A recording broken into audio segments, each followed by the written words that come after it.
Today's guest is Paul, a business growth coach, speaker, podcaster, and much more. In this episode, we talk about everything from the flaws in the school system to building a real influence on LinkedIn, mastering the art of salesmanship, and creating abundance in both business and life.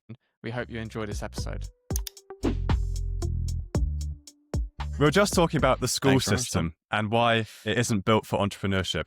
Can you tell us a bit about this? No, it isn't.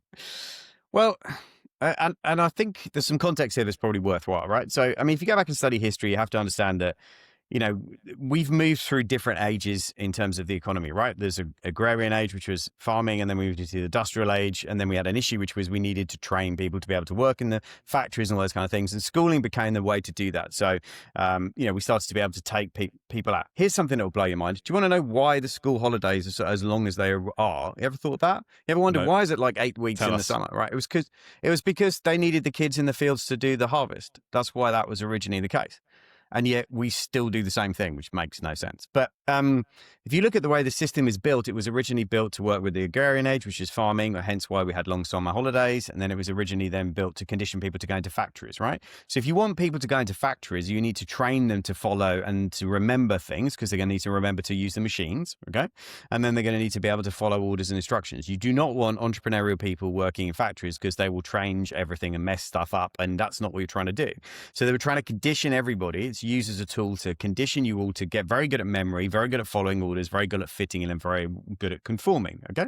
This is why I was terrible as a student. I was an awful student. I was diabolical. I always used to get told off for looking out of the window because daydreaming, which is a common thing entrepreneurs get told off for, which is actually part of what you're talking about is visualizing a future better than we currently have. But the other establishment calls it daydreaming. I call it vision setting, which is what it is most of the time. But the system isn't built for entrepreneurs, right? In reality, we're a small percentage of the population anyway, right? People who start businesses typically in the UK, it's, there's in the UK, for example, there are about 4 million people who qualify as a self-employed person or business owner. And there are 67, 68 million people in the UK. Yeah. So as a percentage, we are a very small category. So the education system doesn't cater for us, doesn't tend to work very well with things like ADHD, which a lot of entrepreneurs have, or inability to kind of focus. I've got dyslexia. So those kind of what I would call learning challenges are not necessarily as well, certainly weren't as well catered for when I was growing up. I mean, I wasn't diagnosed as dyslexic till I was 14 or 15 years old, right? By which time I'd been labeled thick, stupid, and lazy, which are not particularly healthy labels to have for any kid. Because basically I grew up thinking I wasn't very smart and I wasn't very good at anything because my brain works differently. So the key thing is what I'm trying to do. One of the things I'm passionate about is helping people to realize that everybody is a genius. But as Albert Einstein used to say, if you judge a fish by its ability to climb a tree, it will spend its whole life thinking it's stupid, right? Everybody's got massive amounts of talent. It's just most of the education system isn't designed to recognize or pick it up. And that's why people go through life thinking they're not very good at something. Everyone's good at something. Everyone has a natural talent. We're all built with it. We're all born with it and built with it. The reality is that most people struggle to go through life before they find it. And some people never find it. And some people don't find it until they're in their 20s or 30s or 40s, until you finally realize that, oh, hang on a minute, this is what I'm supposed to do with my life. Yeah. Why do you think the school system hasn't changed throughout the years? Why is it stuck to that old model? Crikey. I mean, the challenge you've got is that right now we're educating people to come out of school for an economy that doesn't exist and for jobs that haven't been created yet.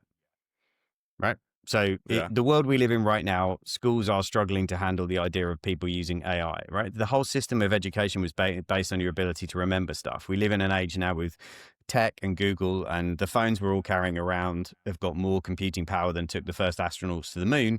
Why in the world do I need to remember anything? That's not the skill set I'm getting paid for. What the skill set I'm getting paid for now is to deal with people and to create value in the world and to innovate and come up with ideas. The challenge is how do you teach that in schools? Schools aren't built to teach that. Plus you've got decades of infrastructure and thought process that would need to be decoded for that to happen. And there are a bunch of agendas that are running around that. So, most schools are struggling to come to terms with the fact that their job isn't to teach people how to pass tests anymore. Their job is actually to teach people how to go out into the world and succeed. And that's a very different mission. Whereas most of the education system is built on teaching people to pass tests. Yeah. Okay. What are your What cons- thoughts on people going to university? Oh, what do I think of you? Oh God, look, I went for a year and dropped out, so I'm probably not the best person to comment on it. Here's the question I would ask, right? Okay. If you're going to go to university right now, the question I would ask is, why are you going to invest 4 years of your life and £100,000 worth of debt to learn skills that may well be redundant in 2 years' time? Right? I was recently talking to a professor who deals with medicine, and he was saying most of what they're teaching doctors in now, 50% of it plus is already outdated with the stuff they now know about how the world works, but the curriculum hasn't updated. I remember having a really interesting conversation with with one of my teachers for my son. And my son has learning challenges; he's got autism and stuff, and they said, "Oh, he's not passing this test very well," and it was to do with nutrition, and they needed to learn the food pyramid. And I said, the problem is, because the question was, what is a healthy breakfast? Now, the answer for him to pass the test was cereal. That was the answer. And I'm like, that's not a healthy breakfast. All the disagree. research says that isn't. There's sugar, carbs, terrible stuff. Yeah. Right? What we have in our family and what, I taught my son is that you have protein for breakfast, right? You have eggs, you have salmon, you have fish, you have brown bread, that's what you have for breakfast. But that's not what got him, that won't get him a pass. So the teacher said, yeah, he can answer that question, Paul, but he's going to fail the exam. And I'm like, well, then it's a ridiculous exam because it's not based on science and it's not based on current thinking. And he's like, I agree, but the test hasn't been updated for 10 years. They're not going to do it right now. So, and I'm like, well, then where's the value in this? Like, where's the value? So my challenge with university at the moment is, when you can learn so much for free on YouTube, when you can learn, go and Udemy, amazing courses, you can go and study online. You can get so much education for a fraction of the cost of going to university for 4 years. Why would you start your entire career with £100,000 of debt that you're then going to spend the rest of your life trying to pay off? Right? Like it just doesn't, to me, that commercially doesn't make any sense. Like, I don't understand why you would do that. And look, if you want the experience, that's a different thing. But you've got to commercially look at it, especially if you want to think like an entrepreneur. I haven't shared this for a long time, actually, but it's really, really interesting, right? So Oxford University, near where I live, has a college that teaches people how to be entrepreneurs. It's so I think it's Side Business School, I think. Anyway, they have a division that teaches lots of people how to be entrepreneurs. And the same true with Harvard, yeah? Now, here's what's really interesting. They both have roughly the same amount of students that go through them a year. Except the stat that really blew me away, and I might be off on the numbers, but you will get the point I'm making, right? Because I can't remember the exact numbers. But basically, all of the ones that graduate from Oxford, pretty much like 70 or 80% plus go into corporate jobs when they're finished, right? 80% of the ones in America go start businesses. Yeah. So like they both go through educational diplomas. And so what's that about? So that's about a cultural paradigm that says in the UK, we work for other people. We don't work for ourselves. Like that's the paradigm. In the US, you work for yourself. Why does the US have mindset? Why do they have such a culture of entrepreneurship, whereas we don't? I mean, think of all the big companies. They probably come from the US. Okay. So my theory on this is that all the entrepreneurial people left the good old islands of the United Kingdom years and years ago. Most of them went to America to start a brand new land, or we exported all the other entrepreneurs known as criminals to Australia. So Australia and America are far more entrepreneurial than the UK, and we have a history in the UK that is massively rigid with the class system and all of the things that go back hundreds and hundreds and hundreds of years. So where you weren't supposed to rise above your station, you're not supposed to think entrepreneurially. And we have a challenge where the biggest single employer in the UK is the NHS. Think about that for a minute. The biggest single employer, it's the third or fourth biggest employer in the world, and it employs more people than anyone else in the UK. Like the system is not creating entrepreneurs. It doesn't. Not only does it not create them, it doesn't encourage them in this country. It just doesn't, which is why I'm passionate about helping people scale businesses and prove that you can do it in this country, because I refuse to believe that we don't have the good people in this country who can do it. We do. Yeah. We just don't. We're just such a small constituency. It doesn't matter to the establishment, right? Sure. Well, what do you think about the work? About that a little bit more. So this is a problem of online podcasts. Online. We've got too many questions. You go, Harrison. You go. I want to talk about, so with everyone going to America, and there's more American entrepreneurs over there and Australian as well. how much of being an entrepreneur is like genetic, or is it the environment they're in? What actually creates an entrepreneur? Oh, that's a great question. So let's break down a couple of numbers. Obviously, there's a lot more people in America, so the numbers are skewed, right? Because there's Yeah. about 40 million business owners in America, and there are about 4 million in the UK. Obviously, there's about 350 million people living in America. So if you look at that, the numbers are different. What's interesting is about 7% of all entrepreneurs, both in the UK and the US, ever break £1 million a year or million dollars a year in revenue. Only about 7%.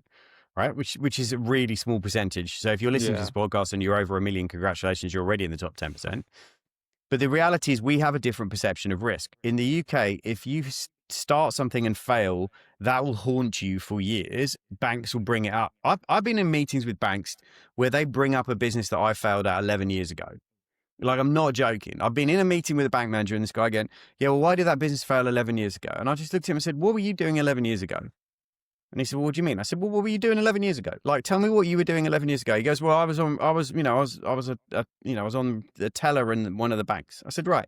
Do you ever mess anything up in that job? Do you ever make mistakes? And he went, well, probably. I said, exactly. Is anybody asking you about that for your next job? And he went, well, no. But then, I said, so why are we talking about a business that I ran 11 years ago that didn't work out? And you're thinking somehow that it's going to affect my business now, 11 years later, when I've learned more and become a different person. Why are we even having that conversation? And that's the problem. We have a paradigm in the UK, which is if you fail, you are a failure. Whereas in America, if you fail, you are viewed to be the one step closer to success. And that mindset is one of the biggest differences between the UK, America, Australia, just the Middle East. The Middle East is like, there isn't there isn't a word that says we can't. Go to Dubai and they'll go, well, what do you want to do? Well, we want to build the biggest building in the world, tallest building in the world. Yeah, okay, great. We want to build an entire island out of the sea and put houses on it. Okay, well, let's try that then. Let's do it. Whereas in the UK, somebody would go, well, A, who do you think you are? B, what have you done before? Why should we listen to you? And that's the cultural hypnosis that we have a problem with in the UK. Yeah. I think I saw a story from... Do you think that... I've got to go this time, surely. I'm kidding. Yeah. Tom, you're up.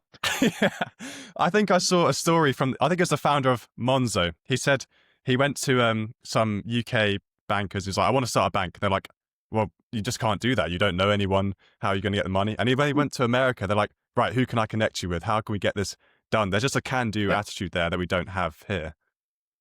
Yeah, and I mean, if you've ever watched the Netflix movie Bank of Dave, where one person tries to set, it's a true story, obviously, the guy in Carlisle trying to set up a bank. The establishment here is hundreds and hundreds and hundreds of years old. The city is hundreds and hundreds and hundreds of years old. You are battling a massive institution that likes to keep things the way they are. They want to keep it the same way because they all stand to make more money that way, right? Like, at the end of the day, that's the reality of it. Now, you got to think carefully about, like, one of the things that doesn't get talked about enough in entrepreneurship is most people don't pick where they should set their business up. You can set up anywhere now. You can be global. You can be anywhere in the world. You can go to Dubai and set up, right? Okay. You just got to know the right people, and it'll probably cost you, 10, 20 grand to set your business up in Dubai, and you can trade anywhere in the world, right? That's not a hard thing to do. Okay. You can trade in the States if you know the right network and the right connections. And if you want to do business and that's where the market is, go where the market is. And I think sometimes we have to be able to think globally, even if we live local. We should not be constrained by the locality we are in, right? And too often the island mentality that is the UK, because we are an island, causes people to not even bother trying. Yeah. So why haven't you schools out? It's my turn now, no? It's lucky we can edit. This is always a problem. Chaps, come on, one at a time.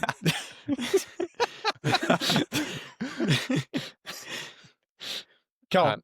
So what about schools out in America and Australia? Would you say it's like different out there, how they teach people compared to the UK? And as a consequence, they have that different culture. Well, I can't speak to the sort of, I can speak to the cultural thing. I can't speak to the education over there because I don't know it well enough, and that would be speculation. So I don't like doing that. But what I can speak to is this, like, one of the best pieces of advice I ever got was somebody who had a business and they marketed globally. So they marketed around the world their products and services in the UK, Australia, and across Europe and in America. And what he said to me was this, and it's always stuck with me. He said, "We have to realize, Paul, is that in America, people and in Australia, people wake up every day with one question driving them, which is, how am I going to make money today? That's the question that tends to drive them, right? In the UK and Europe, we wake up every day going, how am I going to not lose money today?" He said, that's the fundamental question that's different, right? Everyone in the UK and Europe is trying to keep everything the same and is trying to hang on to what they've got. Whereas Americans have this thing called the American dream. Now, whether they're going to get it or not is irrelevant, but just for a minute, they all think they're going to get rich one day. That's the American dream. And they have that level of ambition. Same's true with Australia, although Australia has different sets of issues around what's called the tall poppy syndrome. When you get successful down there, they will tear you apart. But fundamentally down there, Australia has a can-do attitude. It's like, well, why can't we do that? There's no reason why we can't. So, whereas in the UK, if you say to somebody, one of the best things in the UK is if you think of starting a business, go and talk to 10 people and they'll all tell you all the reasons why it won't work. That's very true. That is very, very true. Right? Yeah. All right. So like you want to start a podcast. People go, why are you going to do that? What's the point of that? You've got no experience. What the hell should you start? Right. You're going to get that. And you have to be able to go, okay, hang on a second. I'm either going to listen to people who are where I want to be in life, or I'm going to listen to people. Never take advice from people who are not where you want to be in life. And certainly never take advice from people who are in a position in life you would really actively try and get the hell away from. This is why your peer group is one of the most important things you will ever choose over anything else, right? You can't choose your family, but you can choose your peer group. And who you spend time around, who you listen to, who you talk to is going to define your future in more ways than you can possibly imagine right now. Sure. Okay, just one more cultural question before we talk about some of your businesses. Do you think profit is seen as like a dirty word in the UK? What a great question. I think it's worse than that, actually. I think in the UK at the moment, success is seen as the enemy. That's the problem we have, right? If you are successful in the UK right now, you're seen as the enemy. Right? Politically, you are the enemy. Entrepreneurs are the enemy. If you make money in the UK right now, you're seen as a bad person. You're seen as somebody who should be taxed out of existence. You're seen as somebody, like what people don't appreciate is the amount of risk entrepreneurs have to take to get to the point that they're successful, right? Yeah. I've been doing what I've been doing 20 years. I've failed multiple times. I've nearly lost my house twice. I've been hundreds of thousands of pounds in debt, right? I've had to borrow money to pay my staff when I didn't pay myself. Right. I've had all of that stuff. Now, if I get to a point in my life where I'm suddenly quote unquote successful, let's just use that as whatever the hell people want to call it. But if they say you're making a certain amount of money, therefore you're successful, let's just use that profit number as the thing you brought up. Right. Why am I now the enemy if I've spent 20 years of my life working to get to this point? Why am I now somehow evil because I've put in years of hard work and 80-hour weeks and missed holidays and missed time with my kids and, missed time with my family? And why am I now and why am I the enemy just because I was prepared to make that sacrifice and I've ended up with something successful? Why are we trying to tear it down? And it's easy to, the reason why, in my experience, most people go after people who are successful is because when you're successful, or let's use profit, you brought that up. If you're making money and somebody else isn't, people have a scarcity mindset, which is which means their fear is if you have, I can't. That's the programming. Okay. You have to have an abundance mindset if you're going to be successful at anything in life, right? We got on a call before here, didn't we? And I shared with you a load of stuff that I've learned from running a podcast because I want to help you, right? Why? Because I believe in abundance. You becoming more successful doesn't hurt me at all. There's enough for all of us. It helps all of us. That's an abundance mindset. If you have a scarcity mindset, which most people do, and we're being conditioned to have it in the UK, by the way, everything is now a crisis. There's a cost of living crisis. There's a heating cost crisis. There's a crisis for this. Everything is a crisis. And it's designed to keep people in the space of fear. Because if you're scared, you won't do anything. If you're scared, you won't say anything. If you're scared, you won't start a business. If you're scared, you'll just stay where you are and be a good little citizen. You won't think for yourself, right? And that's what happens. That's what's happening at the moment is we are trying to be conditioned to be in a state of fear all the time. And if you're scared that you're not going to have money or food for your family, then guess what? If I've suddenly become successful and I turn up in a brand new Range Rover, you're going to look at me as the enemy because you have what I haven't, right? Now, people never look at the price you paid to get that. Nobody ever looks at that. You know, I nearly lost my life when I was 42. I had a serious heart attack. I got massively stressed out, nearly died, right? Like I've nearly paid some horrific prices to get to where I'm at, right? And that doesn't make me better than anybody. Just to be clear, I'm not better than any single person. I just happen to have been in this game longer and I've taken more risks and learned more lessons. That's it. You could do the same thing too.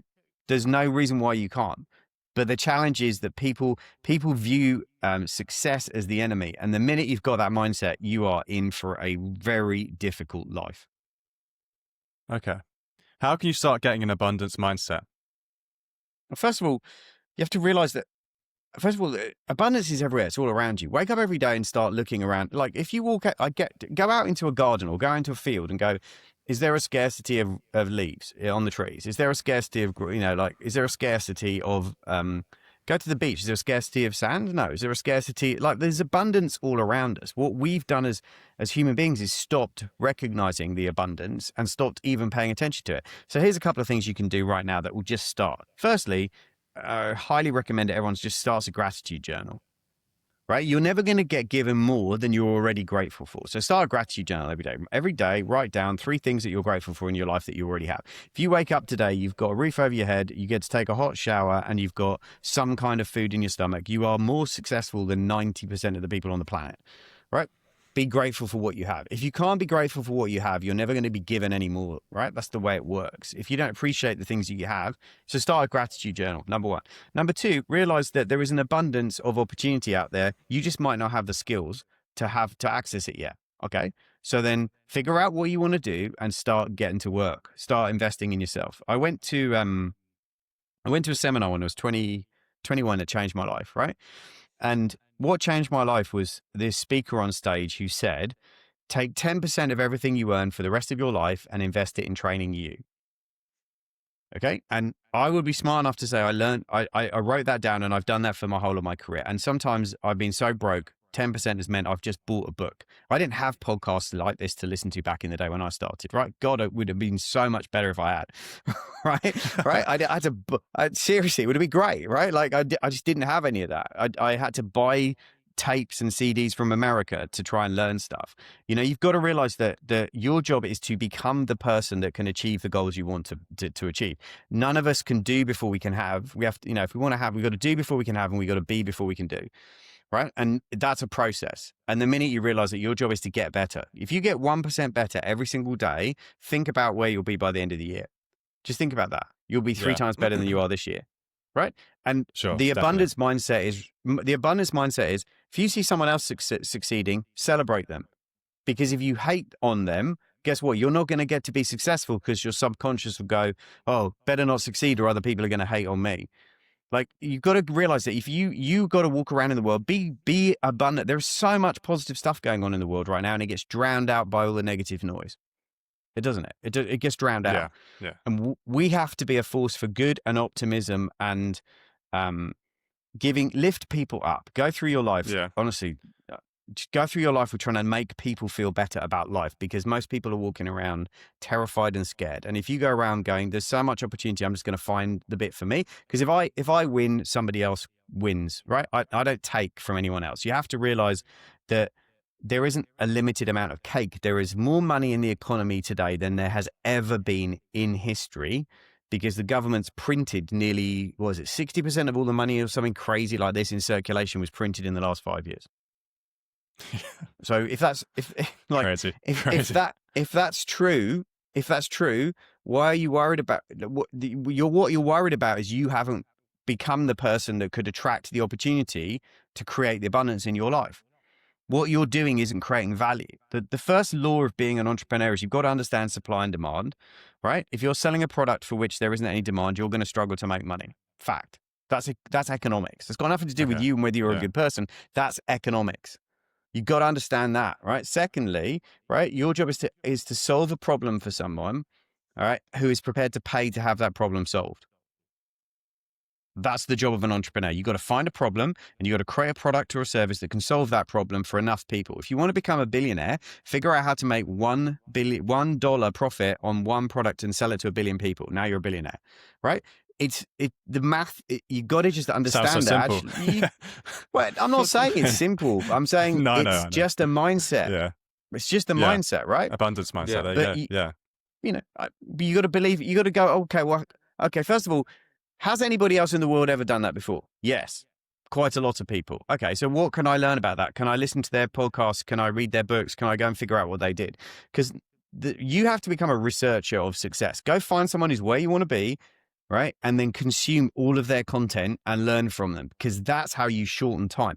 The biggest thing about wealth and abundance, and I haven't said this for a long time, but I say it in my high level coaching programs and on the retreats that we run. I say, your job isn't to figure out how to make £1 million a year or £1 million, right? In your lifetime, if you are on an average salary in the UK, you will make approximately £1 million in 40 years. That's the math, right? Your job is to figure out how to do that in less time. Most people haven't got a money problem, they've got a time problem. Yeah. So if I can figure out how to make it in a year, guess what? I'm going to have more abundance. Now, if I can figure out how to make it in a quarter, I'm going to have even more abundance. If I can figure out how to make it in a month, I'm going to have more abundance. If I can figure out how to make it in a week, I'm going to have a ton of abundance. Most people are trying to solve the money problem and not try to solve the time problem. Your job is to figure out how to make the same amount of money you currently make in 40 years, make it in 10, then make it in 5, then figure out how to make it in 1. What's step one for someone who is on a salary but wants to make triple the amount of money in half the time? Is it start a side hustle? What is the first thing they should do? Well, okay. So the fastest way to become more valuable in a job, if you're in a job, the fastest way to become more valuable is to probably get into a role like sales and marketing. Because if you can generate revenue for the business, you can participate in commission, you can participate in much more upside than just trading your time for money. So if you're in a salaried position where you're just trading your time for money, you have no leverage. Okay, you got no leverage, right? So when you realize that most people who've created lots of money in their life or their business have figured out leverage. That's the biggest thing they don't teach you at school. Don't teach you about leverage. And there are really kind of 5 ways to create leverage. And the reality is people who figure out how to use leverage are the ones that get ahead. That's the big secret most very rich people don't want you to know, is that the secret is leverage. And most people don't understand what it is or how to use it. And those that figure it out are the ones that absolutely do incredibly well, right? So like 2 things. Number 1, do what I said at the beginning, take 10% of your income and invest it back in training you. Number 2, spend at least 90 minutes a day learning for the next 2 years of your life. 90 minutes. Don't care whether you're commuting, listen to an audiobook, listen to a podcast. You need to get better as a person so that you can be ready when the opportunity presents itself. 3, learn the skill of sales and marketing, because if there's one skill that's never going to go away, is the ability to sell and market something. If you want to be successful at anything, at some point you are going to have to sell somebody on something. Whether you have to sell an investor on giving you the money, whether you've got to sell a bank on giving you a bank loan, whether you have to sell a supplier on giving you credit, you are going to need the skill of selling people, and most people never learn that skill. And it's probably one of the highest paid skills you can learn if you want to be an entrepreneur at some point. How can you become the best salesman you can possibly be?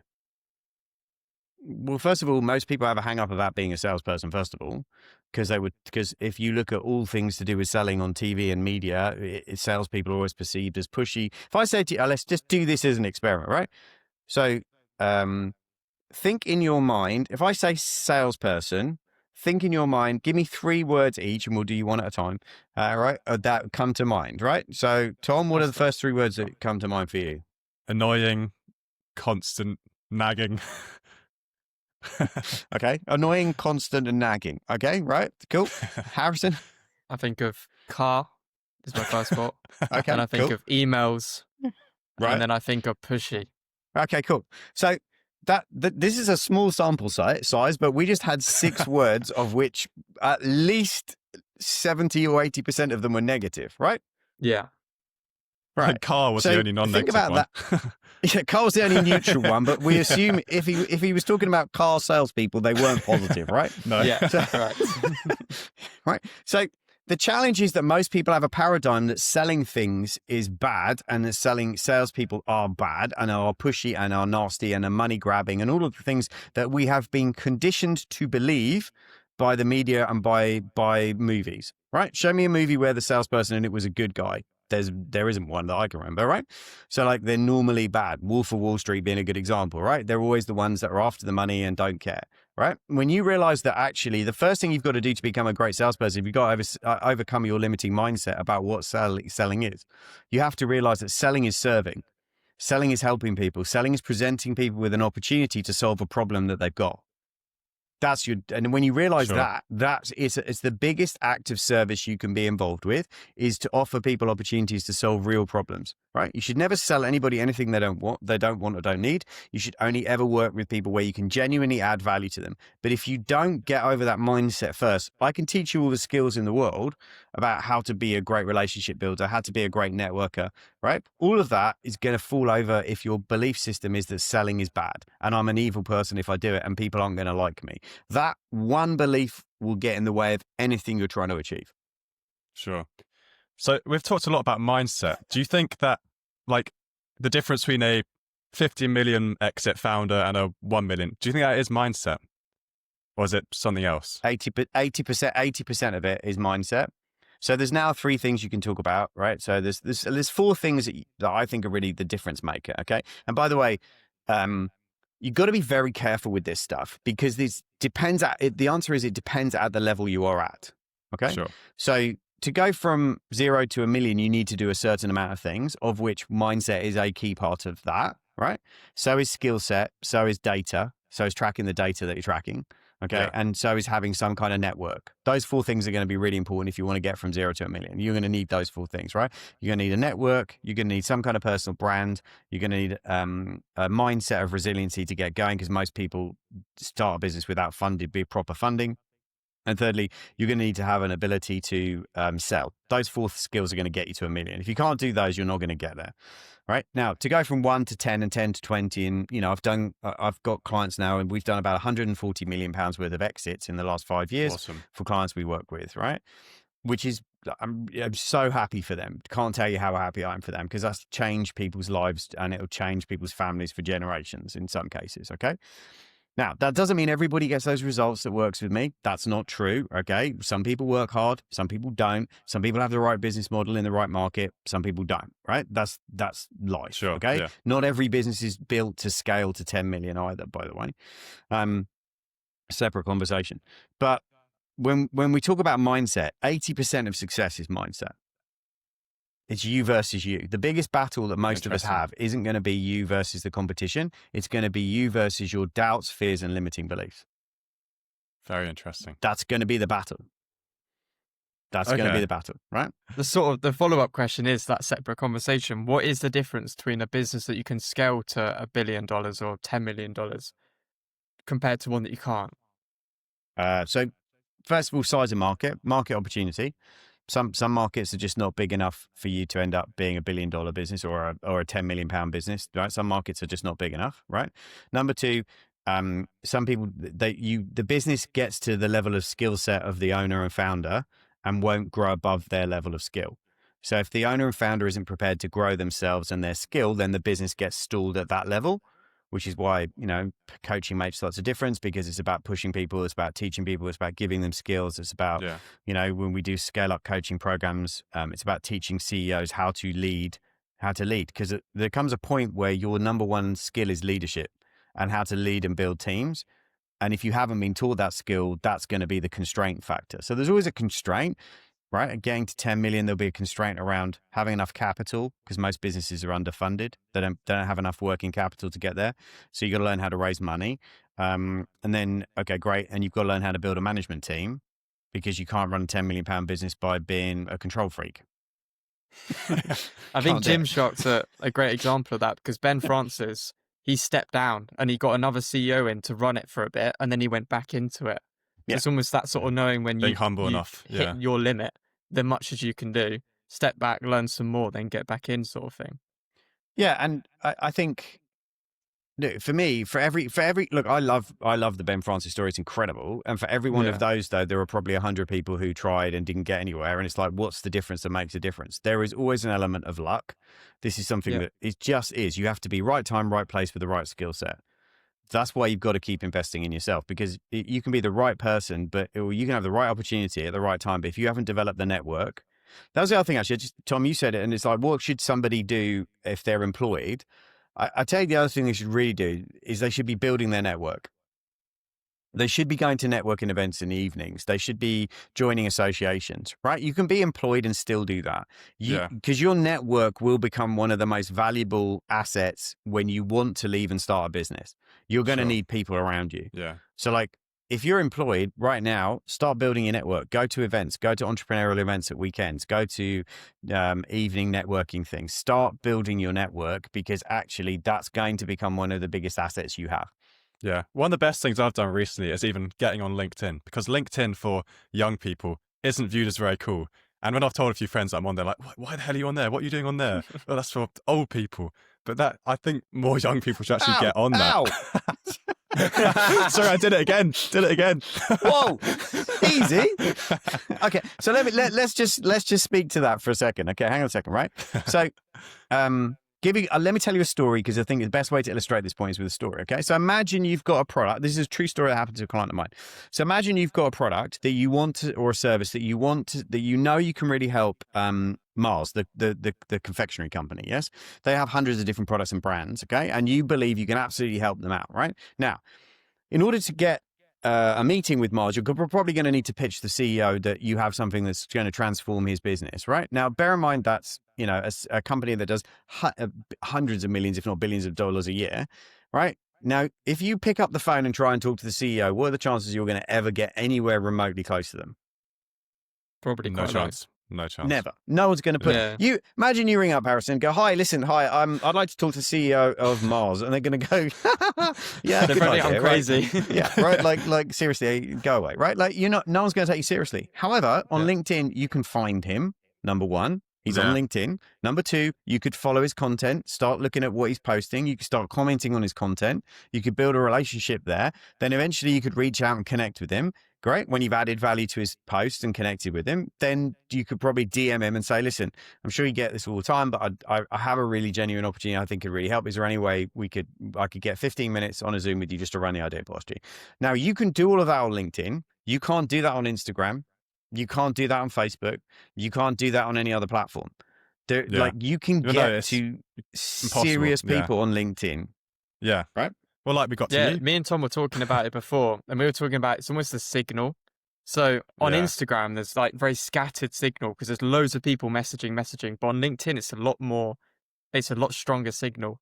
I think that's really important, especially when we get guests on ourselves, is that we need to look for the high signal areas, and that way we can reach out to a lot better people. Yeah, and actually get with them. If you do LinkedIn right, most people do it terribly wrong, but if you do it right, it is one of the best ways to build your network ever. Young people need to, if you're listening, 100%. get on the platform. Get on the LinkedIn. Get on the platform. B, follow me, obviously, right? Of course. I'm very easy to find. In the business, obviously. And you, follow you as well. I'm the only Paul Avins on LinkedIn. It's honestly true. There isn't another one. I'm the only one, right? That's lucky. So, that is lucky, yeah. It was horrible at school. I was bullied all the time and everyone got my name wrong and still gets it wrong today. The amount of times I walk on stage and get introduced by the host as, "Oh, please welcome to the stage, Paul Avins." And I'm like, "Oh, really? Again? Seriously with that?" Anyway, but whatever. Right? What you do. But let me so I'll give you the framework for making LinkedIn work. You want me to drop it now for you guests? Yes, please. If you're new to LinkedIn, of course, right? Okay, cool. Number one, first of all, understand that LinkedIn is a platform that will allow you to do certain things for free. But if you really want to play, you're going to need to be on the paid version at some point, right? Because Microsoft owns it, and Microsoft likes money. And fundamentally, if you're not on the paid version and you do things, you'll get blacklisted because you'll get called spam. So if you're on the platform, first of all, number one is spend time and effort making sure your own personal profile looks really, really good. So like, go through your own personal profile. It is a mini website Think about it. If I'm checking you out, I'm going to go look at your profile. Have you got a decent banner at the top? Have you got a decent photo? Amazing people still don't. Have you got a decent bio about you, right? About who you are and what you do? And have you got a services page if you're a business owner that says services that you do? All of that is free to put up. So let's do that. Sure. Number one. Yeah. Number two, start following the top 100 people in your industry. Or 50 in this case. Let's just start with 50. Go follow 50 people you want to pay attention to and learn from, and just follow their content. Okay. Start looking at people who've got 10, 15, 20,000, 100,000 followers, and start looking at what they do, how they do it, and go learn from people like that. LinkedIn also has a ton of free learning courses you can take for free. There is a whole learning element to LinkedIn that most people don't know that you can use. It's completely free. You can learn AI skills. You can learn digital marketing skills. You can get certificates that LinkedIn then puts on your profile. Massively makes you more valuable in the market if you're trying to get a job. Yeah. So, right. That's really cool. Right. And then basically start liking and commenting on people who you want to build a long-term relationship. What most people do wrong is they connect with somebody. They immediately send them a DM. Hey, great. Here's my diary. Can we talk? It's like, no, sod off. Right. I don't know who you are. Go away. Right. So reality is, look, it's like going to a networking event, right? Don't walk up to me and try and sell me something at the beginning. Build a relationship. So, engage with my content, like it, share it with your network, build a relationship. So when I do meet you, or when you come to an event and I see you, I'm going to go, oh, Harrison, you're the guy that's always, you always comment on my stuff. I really appreciate it. Thanks ever so much. And then guess what? We've got a relationship. We've got a relationship. Yeah. And it's like, most people, if you guys don't mind doing this, I'll give you the link, but you can drop it below. But I did a podcast with a guy who's made 100 million off LinkedIn, 100 million pounds off LinkedIn in his career, $100 million, sorry. Amazing. And we went through the 7 steps to LinkedIn success. You should have him on the show if you want to talk about this stuff, because he's brilliant. But I did a whole podcast just about this. So if you want to have him on the show, he's a really cool guy. But just if you learn LinkedIn, you would never struggle to ever find a job or a partner or an investor, because most of the investors on LinkedIn have in their profile investor. Yeah, there we go. So, it's as simple as that. It's like, okay, it's great. That's where they are then, is it? Yeah. Now I'm on a mission now to make LinkedIn cool for young people. There you go. You start it. Someone needs to do it. Someone needs to do it. I can't do it. Yes, you have to do it. That's an opportunity there. 100%. I think it's going to happen, because I think what's going to happen is people who were on Instagram are going to get jobs and start businesses, and they're going to need 100%. To be on a platform where they, and I think it's going to happen. I think it's going to happen over the next couple of years. But when you think there's 1.6 billion people on LinkedIn or something stupid now, it's an insane amount of people, right? Yeah. Like you need to do business in China. You can find manufacturers and companies on LinkedIn. I mean, people do not realize the amount of access you can get to serious high level people on that platform. It's just insane. I'd say, especially at the moment, the power of LinkedIn's probably at its highest, because there's a lot of people on it, but there's not like everyone on it, like Instagram. So here's the other thing: 3%, only 3% of people on LinkedIn ever post. Interesting. Really? Wow. I can imagine 3%. That's true. So if if you post once a week, you are in the top 3% on LinkedIn. Get your head around that. Crazy. I need to start doing that a bit more. We're gonna whip up a LinkedIn here. Hopefully not mine. Now, if you had to give this person three bits of advice on what to change to their LinkedIn, could at least to make on it yours, better, Harrison. What would you say? Wow, you guys didn't talk about this at all before we did it, did you? No, not at all. So. No, that's fine. Okay, right. Okay, yes, you've got your. Okay, so 2 things. First of all, and this is just genuine because I went there earlier, and I wasn't sure that you actually ran a podcast because it doesn't say it in your bio, doesn't say anything about it. Your header, again, it's a nice picture, but it doesn't tell me anything about who you are, what you do, why I should connect with you, what you're passionate about. It is nothing. You've got that is real estate. That is very expensive real estate that you could put different messages on. You could put call to actions. You could promote your podcast on there. You could do lots of things on that header, right? So that when I get there, I go, oh, Tom's a podcaster. Okay. The next thing you need to do, Tom, is you need to connect with enough people to get above 500 connections, because then you can apply to be a creator, and a creator lets you do all kinds of different things on your profile that you can't do below 500. So you want to be reaching out to probably, connect with maybe 10 or 15 people, 20 people a week max. If you go and pay for the sales nav, you can do 20 a day, and then you could get there much faster, but you're going to need to up your level to, because once you get over 500, LinkedIn takes you seriously, right? So that's one thing. Sure. Two is you're musician and founder of in the business what, right? It doesn't even say what that is. Is it a podcast? Is it like, you've got a massive opportunity, I would say, to do a lot more with that about section. Okay. For sure, without question. Right? Scroll down. Let's have some fun. Scroll down. Okay. So this is where people, right? So obviously all your comments. So you've not uploaded. So you're reposting stuff from the In the Business show. Yes. Yeah. Yeah. You'll be better to post it native than do that. Okay. Because LinkedIn doesn't tend to optimize stuff that's a repost from somewhere else, especially from a business page. Sure. So you'd be better to upload video natively because it will sit there on native side of things. Interesting. Thank you for that. Scroll down, and you have There's more. There's more, Harrison. Section. There's more.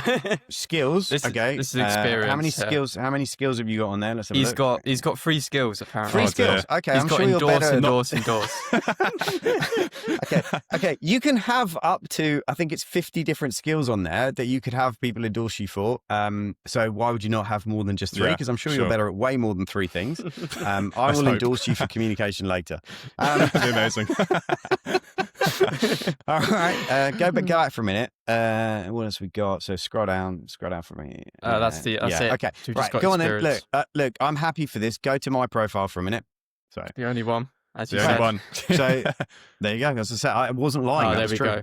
So look, if you Yeah. could jumpstart your business forward in 4 years by 4 days, that was our event we ran in Tenerife. That actually needs to be updated for our new Dubai event, but you can have that, and there's up to 3 images you can have on that, and they can scroll, by the way, which most people Interesting, don't yeah. know. Keep going. Next, then you've got I'm a scale-up strategist, business coach, speaker, author, podcaster, investor. You can have all of this on yours, and Yeah. you're not using that real estate at all. Okay. I'm also biohacker, and this is important. I am made by dyslexia. So made by dyslexia is a hashtag you can use on LinkedIn if you're dyslexic. That is officially recognized as a skill set by LinkedIn now. It's an official skill. Interesting, yeah. So if you are dyslexic, Okay. say so. How'd Obviously, you get this? Top the voice. click to learn more. Yeah, I'm a top voice because I post every day, and I have been for Okay. 5 Okay. years. You get that after if you contribute enough value to LinkedIn, they'll then make you a top voice. There's a Sure. way to do it. Anyway, I haven't got time for that. So number one, follow me. Obviously, while you're there, just do that. No, follow. Just follow. Unbelievable, Yeah. Harrison. Unbelievable. Harrison, just follow first, right? You should always follow somebody first, then connect. Always follow first, then Okay, connect. interesting. Don't connect first. Follow first. Give it a day or two, then go back and connect. All right, because Sure. that's a much less pushy way to get Okay. to Yeah. know someone. Yeah. So scroll down. Look, that's my about section. So click on the see more. So that you can write all of this, and this is all searchable content that you can put in your about you, who you are, what you do, about where, like that is all SEO content. So if I search for you on LinkedIn, that stuff's going to pull people into your profile. So you'll be found on organic search. Scroll down. I'll show you a couple of other things that are hacked. So that's a big old chunk of content that you can put Yeah. there. Right, which Yeah. you didn't have on yours. Then if you go top skills, there's all my skills. A lot more than me. There you go, are yeah. quite a lot. I've got 51 endorsements for strategic planning. If you go higher, 96 for team building. There you go. That's quite good. So basically, if people work Yeah, with you, they're made gonna most of it. give you. Right. Okay. Cool. Interesting, And let yeah. me show you the next bit, which people miss as well. Services. If you're a business, you can put, I think it's 5 or 6 videos or more actually. These are, you can upload about your services and what you do. So suddenly you can start to put videos. So if you scroll down for a minute, these are all media that you can upload. So there's podcasts on there, there's client great, testimonials, okay. right? So this is free marketing space. Yeah. Like completely free, and most people don't use it. It's like, why do people not use it? Because they don't know about it and they don't think there's value in it. Then obviously featured is posts that I'm featuring at the moment. So I've got client testimonials on there. There was my retreat. There's my free guide to 7 steps to 7 figures course that's on there. So I'm using those ones for that kind of stuff. Obviously all my most recent videos and posts are underneath there. But if you look at the top, see underneath activity, it says posts, comments, videos, images, documents, right? Yep. You can upload documents if you want to upload PDFs to people, right? So there are PDFs in there that you can go get for free. If you don't need to pay me, you can just go and download the PDFs. There are images if you want to see all my images. There are videos on there.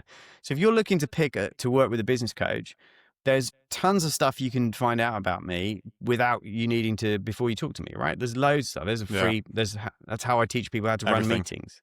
Do you see what I mean? So it's like No, definitely. this is a mini website, and it's free. Yeah. And it's like you can't do this on Instagram, can't do this like that. And then you've got obviously your career history if someone's trying to check out you've got who you are pictures and everything. Yeah.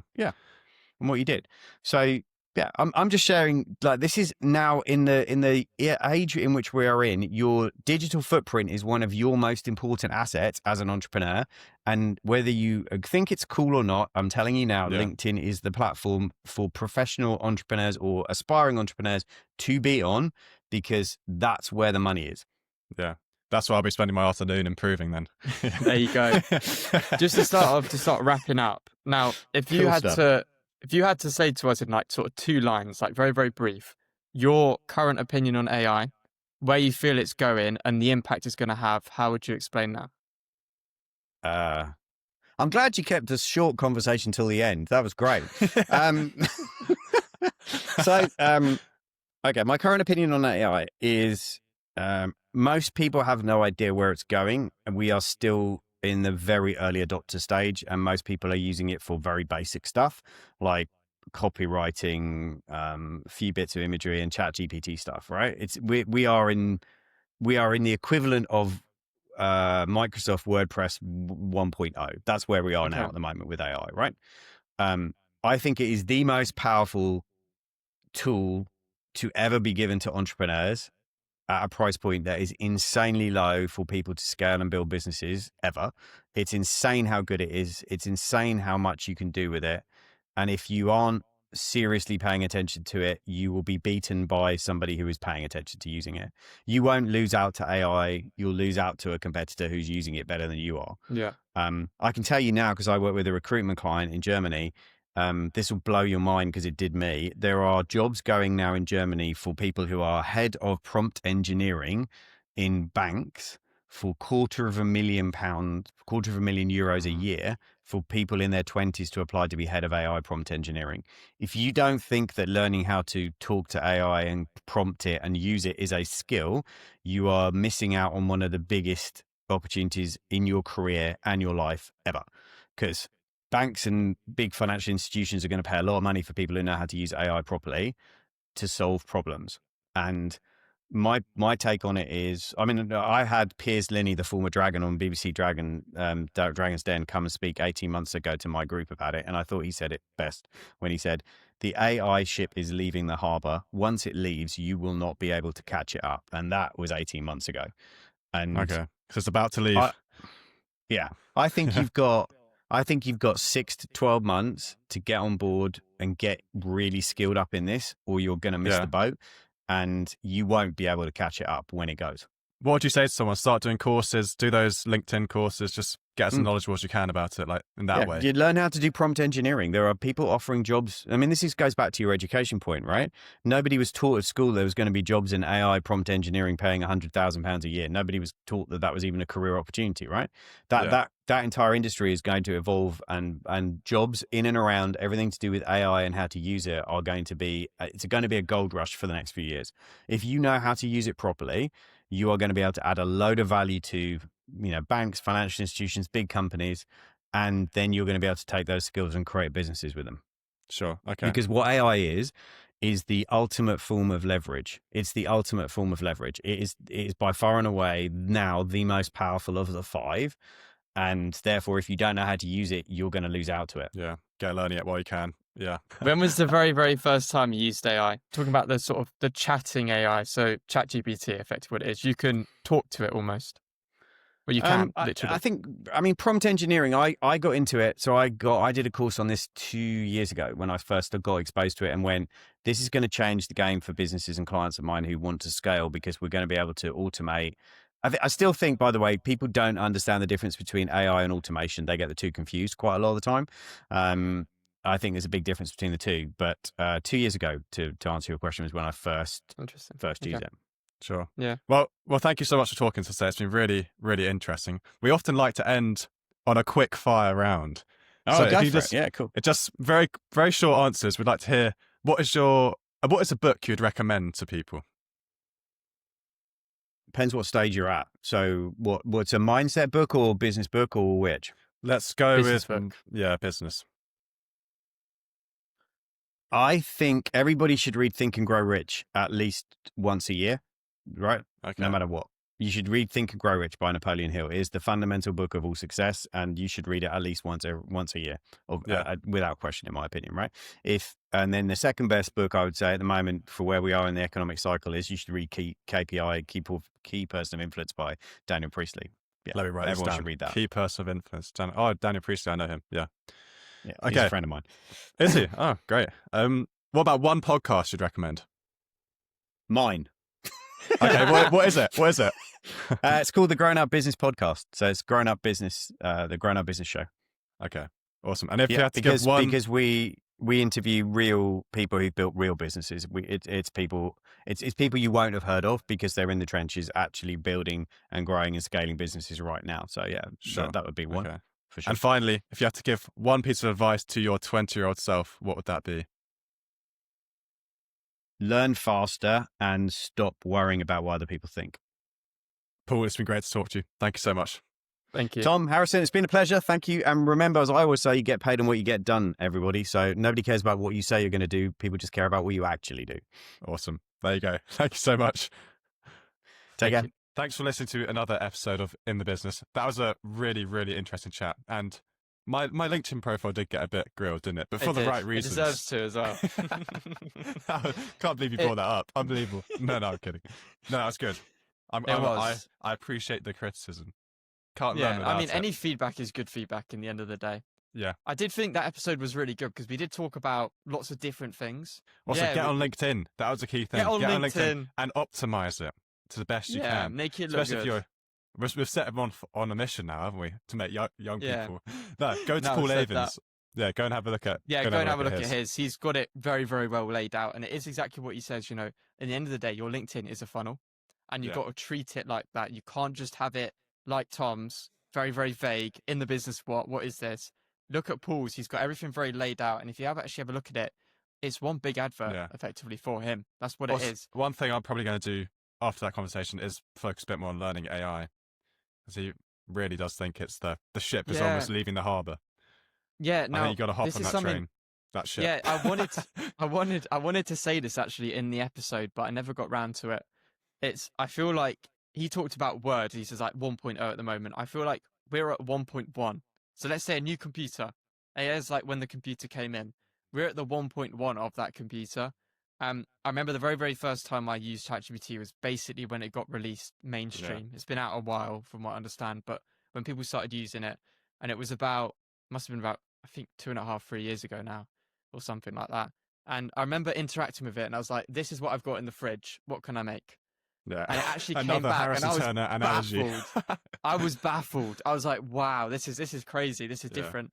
And I started using it in school. I can't say more than that in sixth form. I'm not going to say more than that. But I was definitely one of the only ones using it in an advanced way. And what I mean by an advanced way is you can't just ask it, I'm making a podcast on Paul. Give me questions. This is what he does. Give me questions. It doesn't work like that. You've got to give it context. And what you give in is what you're going to get out. So if you spend 20 minutes making a prompt to give in, you're going to get a lot better output. And I don't think a lot of people know that yes, it saves time, but it doesn't actually save as much time as people think. It saves a stupid amount of time, don't get me wrong. But if you want to get a proper good output, you've still got to spend a lot of time crafting that prompt to put in. Yeah, sure. Well, thanks a lot for listening to another episode. We hope you enjoyed that one. Please do leave us a like on Instagram, Spotify, all of them, and subscribe and follow along for more. Leave us some feedback. We can take the hits, we can take the punches. We'd love to hear what you're thinking. And yeah, see you next time. See you soon.